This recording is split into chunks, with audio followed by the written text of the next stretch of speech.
Hello, my name is David and I'll be talking to you about Touretts Syndrome.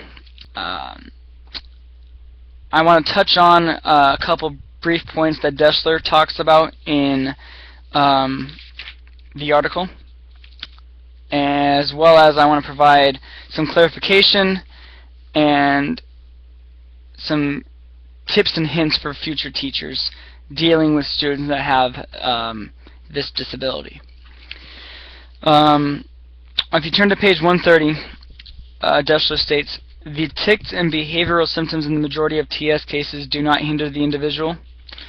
If the symptoms interfere with normal functioning, medications are sometimes prescribed. Oftentimes, the individual may not even know that they have TS or OCD, as it is there could be upwards of 2 million undiagnosed cases of TS in the United States today. For the most part, people that have TS or OCD, they can't control it. It's like this inner voice, this inner urge, as I would like to call it, that makes you need to do something. Growing up, I knew that I had something, whether it be Touretts Syndrome or OCD or something. I always had these different habits that would come up, and I remember through elementary school years, kindergarten, first grade, third grade, fourth grade, moving on up through the years. I can remember going through different habits that I would do, whether it be smelling my fingers, licking my fingers, tapping on things, making noises with my nose, trying to clear the allergies or something, doing that. I can remember being made fun of by students and classmates of mine because of some of the things I couldn't control.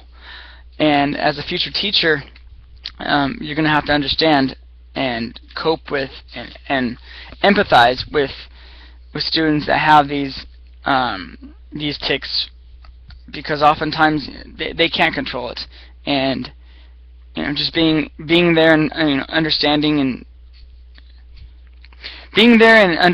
them, and yeah. Anyways, moving on. Some of the other manifestations in my personal experience from it, I can remember doing these things, and as I'll read through the list: mouth opening, doing that, stretching my mouth open, chomping my teeth, tapping on things with my hand, cracking my knuckles and my neck, constantly doing that. Chewing on clothes. I remember seeing movies when I was younger, and I would come, if it was a good movie, for instance, the collar of my shirt would be completely wet and chewed up, because unknowingly I'd just be gnawing away at it during the movie. And humming, stuttering. I remember in fourth grade, especially, I went through a phase of saying the word "damn it" under my breath, and I couldn't. I needed to hear my voice in class. It was too quiet, and I couldn't control it. I had to say it. I never got in trouble for it. Another instance of me saying the word "damn it" would be, I still have this urge every now and then today when I pick up the house phone, I dial a number and I'm on there. I have this urge to say as many bad words as possible before the person picks up. And these are just some examples of things I can control because I'm old enough and I've learned how to control them. But for the most part, they've been with me for my entire life, and they haven't really hindered me in any way. The one thing that I have experienced in my lifetime that it has posed a problem, or has created a problem for me, is under the complex motor tics, foot dragging. I'm very involved in running cross country and track, and as such, one of the side effects of Tourette's is the foot dragging. And if you can see from my shoe, just the tip of the toe, I've worn away through kicking my foot down and dragging my foot. I'm unable to control that really. It's very hard for me. That's one of the habits that I have not been able to shake. And it's ruined shoes for me. I lost my toenail a couple times, and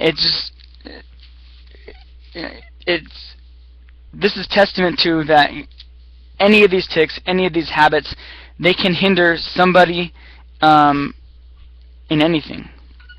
And for future educators, and how can we help students with TS? Just being empathetic and understanding of the disease. Not disease. It's not really a disease. It's a disability. I don't know, but that's just my own take on it.